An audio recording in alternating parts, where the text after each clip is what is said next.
Ayun, shout out guys. So, papasok pa lang tayo ngayon ng trabaho. So, isa ito sa mga reason kung bakit din ako laging nagkakaroon na ng late dahil wala na yung bantay ni Jem Jem. So, umuwi na ng probinsya. Kaya ang ginagawa namin, hinahatid namin siya doon sa may kabilang bahay, kabilang sa may Sporlas. So, ayun, hinihintay ko pa sila ni mami niya. Hindi pa nakakalabas ng bahay. So, time check tayo. So, 7:50 AM. Ang pasok ni YP, 8. Ang pasok ko, 9. So, kaya nalilate din talaga ako. So, minsan darating ako sa office. 9:10 na, 9:20, 9:15, ganun. So, hinintay lang natin sila guys. Alright. So, ayan na sila. So, akal nyo naman mga boss. Yan, kaway ka sa vlog natin dyan. Kahit late na tayo. Late na naman. Sige, sakay na dali. Alright, this time nga mga idol, kami ay nandito na sa may San Guillermo banda. Kasama ko nga po wala ngayon si Jem Jem at saka syempre si Wifey. Sahatid lang namin si Jem Jem doon sa may kabilang bahay, sa kabila sa mga pinsan niya po. Kasi ito po ang isa sa mga reason kung bakit ako nalilate na ngayon palagi pag pumapasok ako sa trabaho, kasi kailangan pa naming ihatid si Jem Jem doon sa Sporlas. So, medyo may kalayuan din po siya, halos 3 kilometro din po yung biyahe namin papunta po doon. Ayan, at after po namin siya mahatid ay kami diretsyo na sa pagpasok sa trabaho. Sama ko si Wifey. Kung napapansin nyo po last 2023, tayo po ay nakakuha po ng award na most punctual sa trabaho, kasi talagang talagang maaga po talaga ako palagi pumapasok, kasi ako yung tipo ng tao na ayaw ko po na nalilate ako sa trabaho. Pero ngayon po kasi umalis na po kasi yung nagbabantay kay Jem Jem at umuwi na po ng probinsya sa Bicol.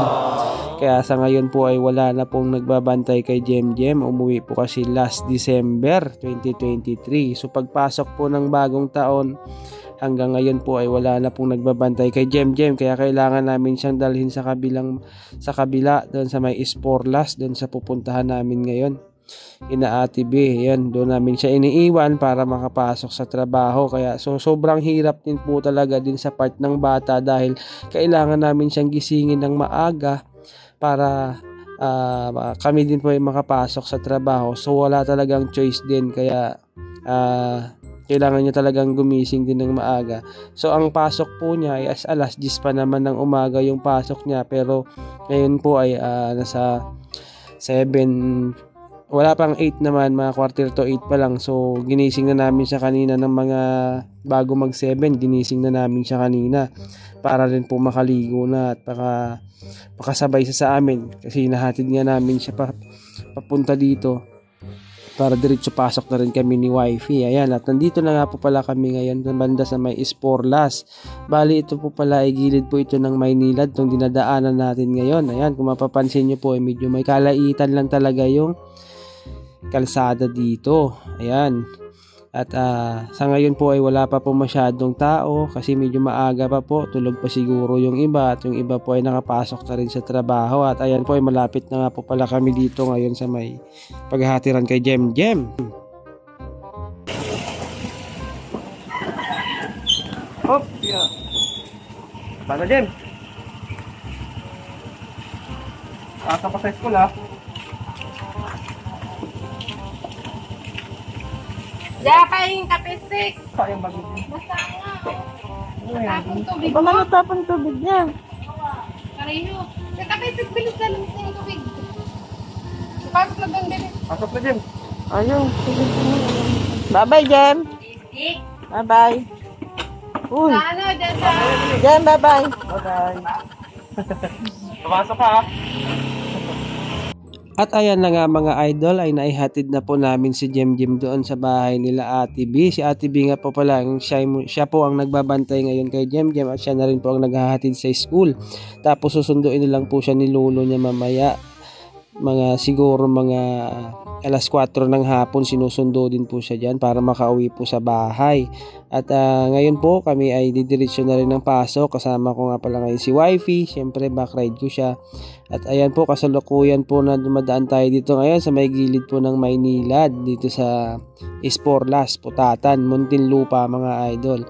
At ayan, siyempre may kaliitan din yung kalsada dito. Kaya dahan-dahan lang po yung takbo natin. At papalabas na po tayo ngayon. Papunta na po tayo ngayon ng highway. Ayan.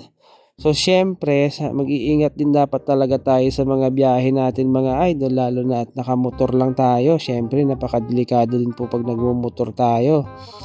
At lalo na at ang dami rin po mga sasakyan sa kalsada, kaya doble ingat lang talaga tayo. Paalala ko lang din po sa mga kapwa ko rin riders. Ayan. Siyempre, isipin din po natin na mga uuwian pa tayo mga pamilya sa mga bahay natin. Siyempre, ang videographer ko nga pala ngayon ay si YP. Ayan, hawak-hawak niya po yung aking cellphone para ma-video niya po yung ating biyahe ngayon dito.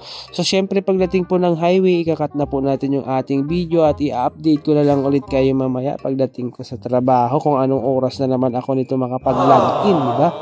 So, syempre, late na naman ako ngayon kasi past 8 na, 'di ba? Ayan. At ayun, ngayon natatanaw na nga po natin yung highway, mga idol, at papalabas na po tayo ngayon diyan sa may highway at dire-diretso na po tayo ngayon sa pagpasok. Ayan. O, 'di ba? So, sana hindi tayo ma-traffic para makarating po ng medyo maaga-aga at hindi masyadong malate ng bonggang-bongga. So, ayun mga idol, magdoble ingat lang tayo sa mga biyahe. A few moments later. So ayun mga idol, for today's video, syempre late na naman ako. It's already 9:12. Alright, so 9 AM yung pasok namin. So wala kasi kaming grace period. Kaya minsan, kaya napapansin nyo doon sa sa memo ko, yung mga late ko doon, 9:01, 9:02, 9:05. Kaya ganun. Yan, nandito na tayo ngayon sa elevator at ayan, magla-login na ako. Pagdating sa taas, yung login log out kasi namin sa HR.my sa cellphone. Talaga.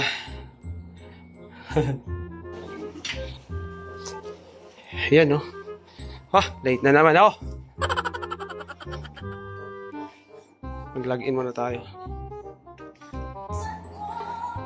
Ayan oh. 9:08.